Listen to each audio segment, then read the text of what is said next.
สบายดีทุกคนมื้อนี้เฮาก็สิมา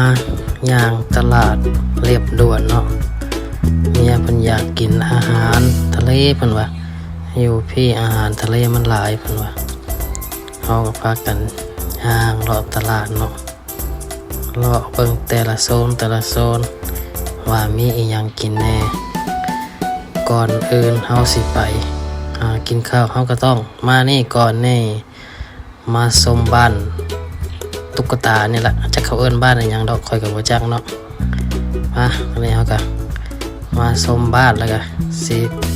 พากันย่างไปหาหม้องกินข้าวแล้วตอนนี้กำลังหาโต๊ะนั่งอยู่เนาะเพราะทางนี้มันเต็ม